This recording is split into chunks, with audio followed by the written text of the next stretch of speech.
Rockstar 569 showing you the Vavinchi Method again. The first one was crazy, and every time I play it, it's a little bit different. Now, little is known about this method, when it came about, who invented it, and all that kind of stuff, but it's really neat. So we're going to play it.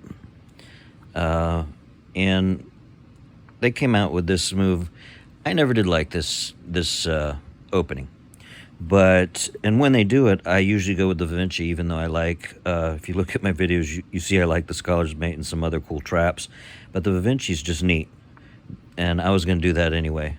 And this is what Magnus does, but he does it so that he can bring his rooks up and, dominate up in here.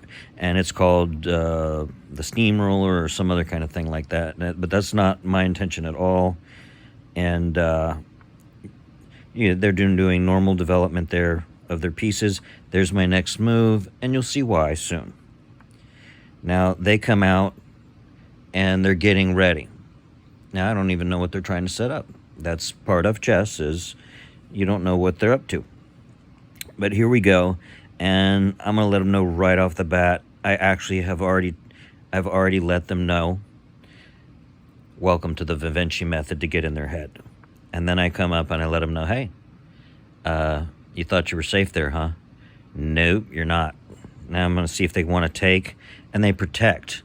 So now I let them know what the Vavinchi Method is all about. And it's all about, I don't care. Your piece is gone. So I like that, because it's just moving forward, and it's keeping that momentum. You can block, but I'm taking your piece. It's an even trade. Now, of course, I wouldn't have done that if it was a pawn. And they take back. Now they just got a pawn out in the middle of nowhere. Okay, so now I'm getting the other side ready. Same thing. And what do? They castle. Good move. Smart move. Always good to castle. So they should have noticed I'm doing the same thing. I let them know that this is the Vavinchi Method, but they bring down their knight. I don't even know what they're thinking they're going to attack, because there's nowhere they can hit that I can't hit back. They can have a pawn, basically, pretty much where they're coming from. So I let them know, you're not safe there either. And I was hoping that they would think, well, if I protect it with the queen or something, or jut forward with this pawn, hurrah, like people love to do with that two-move thing, that he won't take it. But I think they figured out from that first move, he might just take it. He might take it. So they backed up. And they're smart of them to do, because I would have taken it.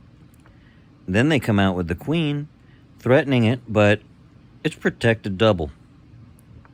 So I come out with my knight.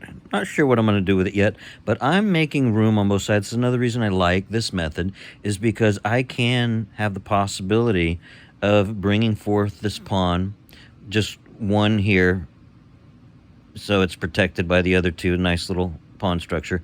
And then I can bring the queen up, and I can castle either side. I can castle queen side or king side. That's awesome. To have that option.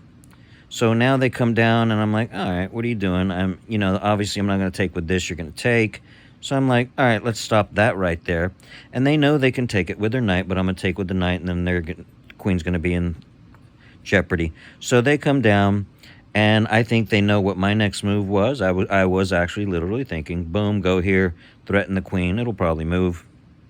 But that's what I was going to do. So I just move up my queen. Now, as you can see, I can castle queen or king side and go either way with that. Now they set up to come attack me with both of their knights. And I bring a knight in, offering a swap. They move their queen over. I don't know why.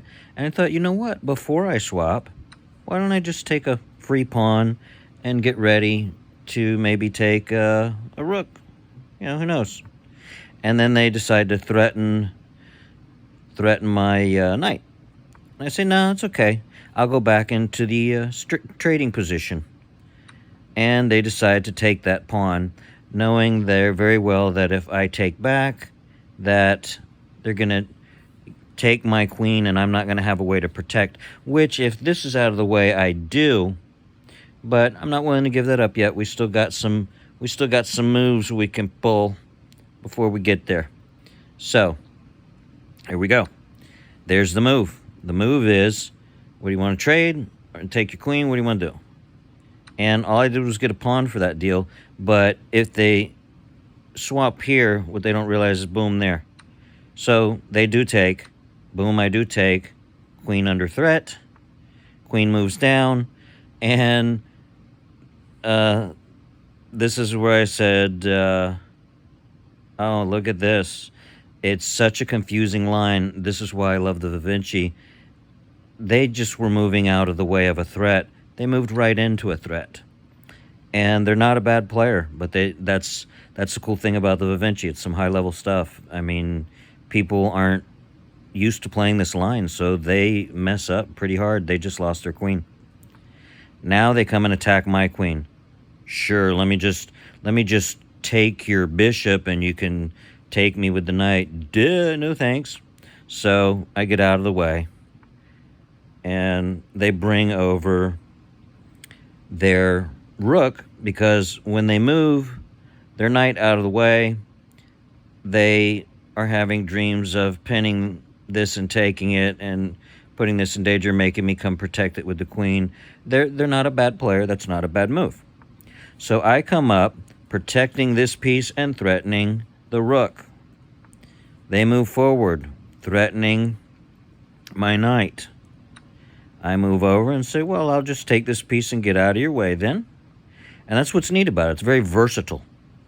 So then I go and they move over because they really want to hit this piece. But, you know, that's going to be a little hard to do now, because if you take it, you get taken by a pawn. So you want to trade a bishop for a rook? Okay, let's do that if that's what you want to do. And they decide, no, I'm going to come down in, and they got a pin set up. I'm okay with that. And I get ready to take, because if you want to take, I'm going to take. Go ahead. Oh, yep, you pinned me, got me. Let me move out of the way. And they didn't take my rook. And I thought, well, that wasn't very wise, because I just took your rook. And I like to have a knight, because it's a fun piece to have. So I gave up my knight, but 2 rooks and a queen doesn't look like they're going to win this game. So now I blundered right here. Another thing I like about this, you can blunder and still win. As you can see, they took good advantage of my blunder. I took the piece back. They came over to take my other rook. And this is how amazing this is. I move the queen out of the way. They take the rook. I check. I move out of the way. Discovered check. They move. Check again. I'm just having fun at this point with them. And they move. I move out of the way. And I'm like, all right, I don't want to cause a draw here. That's not the intention. So that I move up a piece to change it so that I can go in different directions now also with the bishop. So now they come up thinking, I'll take this piece over here. So I do it one more time, but now that I've done a move in between, it's not a draw. They come back, and this is why I did it. Now I have that pestering little piece there, and I'm lined up for this. They can't move it, really. So they move over and check me.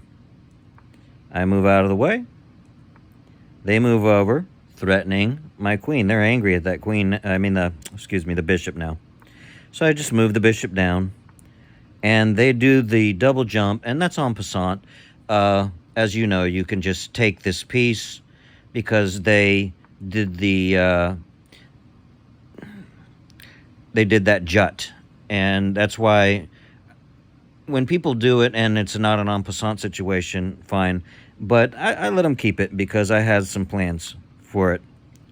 Actually, I didn't let them keep it. That was my plan for it, was to take and see where they went from there.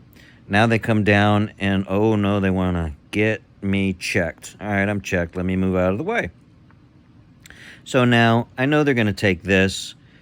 So what am I going to do? Let me see. What should I do?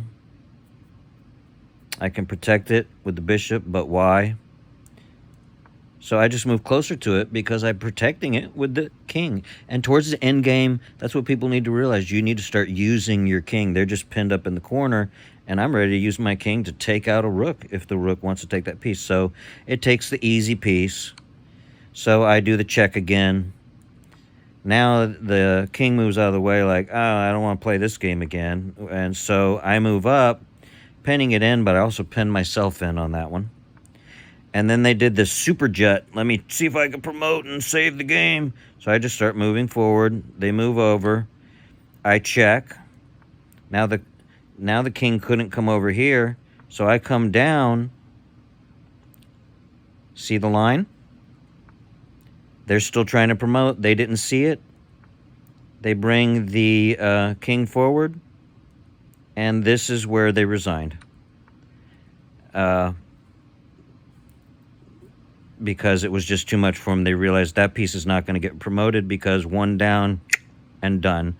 And look at all my pieces on the board, and all they have is 2 pawns and 1 king.